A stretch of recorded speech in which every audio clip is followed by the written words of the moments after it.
Honestly, it's probably the first time that I can't even be bothered to give my opinion on the scorecards because I'm just blown away by what Conor Benn did tonight. Respect to Eubank. I mean, he was incredibly tough as well, but I just can't believe the heart and guts. I've never seen a fighter dig in that situation. A really good fight. I think it was a lot closer than what it was. Commend Conor Benn immensely because he put on an amazing performance. I don't think people put enough credit on the boxing ability, for me. Doing 10 rounds, doing 12 rounds, I'm well conditioned. The aftermath of the highly anticipated clash between Chris Eubank Jr. and Conor Benn has sparked a major uproar in the boxing world.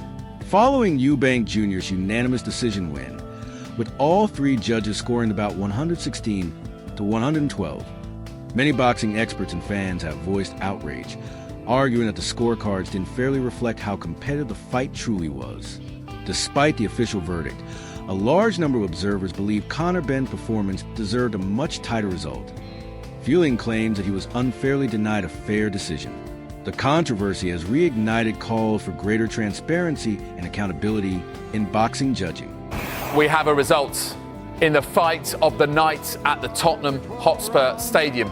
The middleweight contest between these two British middleweights. 112, the winner by unanimous decision, Chris Eubank.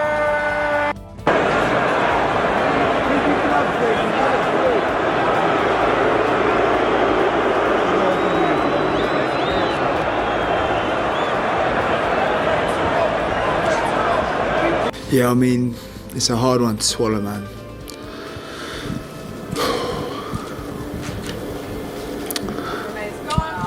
Yeah. It's a hard one to swallow. I mean, obviously, I didn't come into the fight thinking it would be that close. I didn't come into the fight to lose. I didn't come in the fight for anything apart from winning. And obviously, it weren't good enough. So I need to do better. Following Chris Eubank Jr.'s unanimous decision win, with all three judges scoring the fight in his favor, several boxing professionals have voiced strong criticism, arguing that the scoring didn't fairly represent how closely contested the match was. The bout, held at Tottenham Hotspur Stadium in London, carried deep historical significance, reigniting the legendary rivalry between their fathers, Chris Eubank Sr. and Nigel Benn, from the iconic battles of the 1990s. Oh my, how good was it, Johnny? Yesterday you did an appeal down the camera to Chris Eubank Sr. and I know you spoke to him this morning just how good it is that he's in the house. He's here with Chris's son. Anna, seeing these pictures put a lump in my throat. That's a father and son, not a manager and a fighter, not a promoter and a fighter, a father and son. So regardless of what has gone on between them, Chris understands the importance of being here tonight for his son. And that was our conversation, and that was all just to remind him that's your son, regardless. So you're saying you made the difference, Johnny? No, just reminded him who he was. Very quickly, psychologically, Conor Benn is watching on that rival. What's that going to do? How is that going to get inside his head? For those pictures we saw of Nigel and Conor watching, I am telling you, it's like, uh-oh. It's uh-oh, because now he's got his army. I mean, the crowd here, when Senior was shown, they went wild. The fight, billed as Fatal Fury, was originally set for October 2022, but was postponed after Conor Benn failed a drug test for clomiphene, a banned substance. Following a thorough investigation, Benn was eventually cleared by the World Boxing Council, paving the way for the bout to be rescheduled. The highly anticipated clash finally took place on April 26, 2025 at Tottenham Hotspur Stadium in London, drawing a massive crowd of 65,000 fans eager to see the next chapter in the storied Eubank-Benn rivalry. That you were able to take his punches. As you said, you hurt him a few times. He's on his way to the hospital, apparently with a broken jaw. So all of the things that people were saying you couldn't do, you did. What do you think was the margin that actually was difficult for you, or maybe swayed it the other way? I don't think people put enough credit on the boxing ability, for me.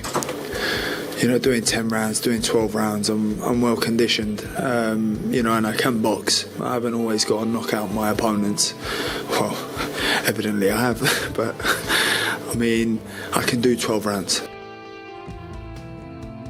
The recent showdown between Conor Benn and Chris Eubank Jr. has sparked comparisons to the legendary 2008 dream match between Manny Pacquiao and Oscar de la Hoya. Back then, Pacquiao, the reigning WBC lightweight champion, moved up 2 weight classes to challenge de la Hoya, a 6th division world champion.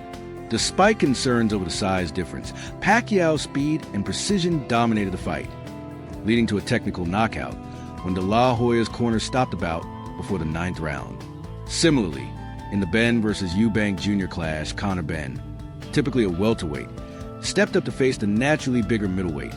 Chris Eubank Jr., despite the size and experience gap, Benn impressed many by displaying remarkable power, toughness, and resilience. I will be putting a bag on Conor Benn, and here's why. I believe we've seen this type of fight before.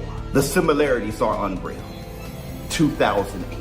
A 29-year-old Manny Pacquiao faced a 35-year-old Oscar de la Hoya. Oscar de la Hoya was the favorite in that fight against Manny Pacquiao because not only was Oscar de la Hoya an experienced and fantastic fighter, he was just naturally the bigger man, and they thought Manny Pacquiao was insane.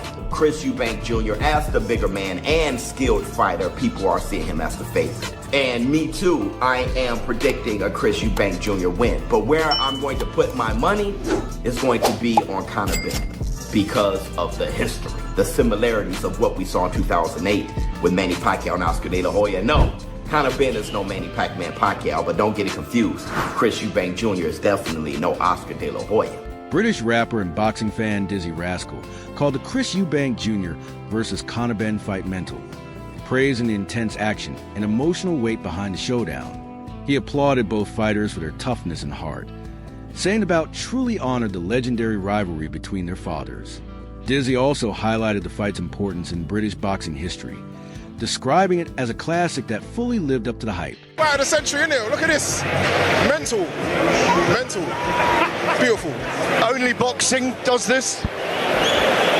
I don't know about that. I reckon football does. It's just football stadium, innit? So, yeah. We're all on the pitch today. Talk us through what you feel about the Benn Eubank fight.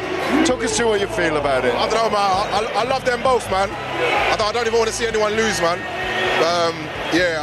Watching what Junior's had to go through, like with the hydration and all that, it's gonna be interesting, man. I just hope he's well. And there's a rematch clause anyway, I heard anyway. So yeah, we'll back to a controversial split points decision, okay. And then they'll do it again. All right. That's all right. It sounds like it's already written then, innit? I don't know. Yeah, man. It's good to be here though, man. Good. It's always great to have you at the boxing. Thank you, Dizzy Rascal. Eddie Hearn had an emotional reaction after Chris Eubank Jr.'s victory over Conor Benn. As a promoter heavily involved in the build-up to this massive fight, Hearn was visibly moved by the intensity and heart shown in the ring. He praised both fighters for their determination and resilience, but became especially emotional when speaking about the deep personal stakes tied to their historic family rivalry. Emotional, that? Yeah, I'm just so proud of him, honestly. It's probably the first time that I can't even be bothered to give my opinion on the scorecards because I'm just blown away by what Conor Benn did tonight. Respect to Eubank, I mean he was incredibly tough as well, but I just can't believe the heart and guts. I've never seen a fighter dig in that situation with the size of that challenge, literally, and just never stop trying to win. Like even in the 11th and 12th round when he had nothing else. For Eubank Jr., the win was more than just a professional achievement. It was a powerful moment of redemption and validation. Eddie Hearn was overwhelmed by the magnitude of the event, recognizing how deeply it resonated with both fighters, their families, and the countless fans who have followed the storied rivalry. Chris Eubank Jr. is very, very dangerous with that right hand, and that right uppercut that he throws is a lethal shot as well. If Conor comes in square with that, it may be his own undoing. So all Eubank's got to do is just hold his ground, let him come, create the space a little bit, and that's probably, he hasn't got to go looking for him. Again, it's down to levels. I just feel that Eubank has boxed at a higher level. He's boxed DeGale, he's boxed George Groves, he's boxed Billy Joe Saunders. All right, he's come up short, but he's had that experience there isn't anybody on Conor Benn's resume that you could even suggest has been anywhere near of that sort of calibre of boxer, and he knows his way around the ring, so providing he's not weight. Algieri was a good fighter, wasn't he? Excuse me? Algieri was a good fighter. Yeah, I'd probably beat Algieri. You know, I'm not really. You're I'm a three-weight world champion. I'm not really buying into that. Sorry, I just think he's quite ordinary in the bigger picture. He was at the end of his career anyway, wasn't he? Yeah, and he was at the end of his career. Johnny Nelson clashed with Eddie Hearn in a heated exchange after Hearn supported Chris Eubank Jr.'s decision to have fighter purses paid directly.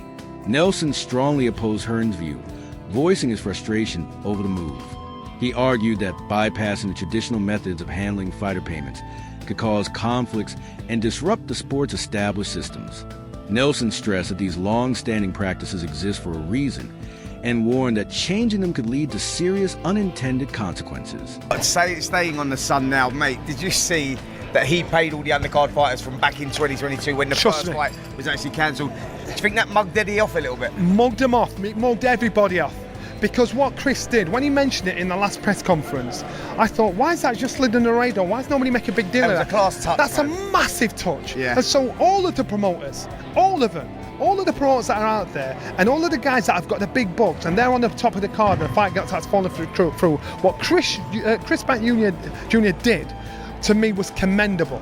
Because I've been one of those fighters that's turned up for a fight, and the fight's been off the night before, and you think everybody's on AJ money. Not everybody's on AJ money.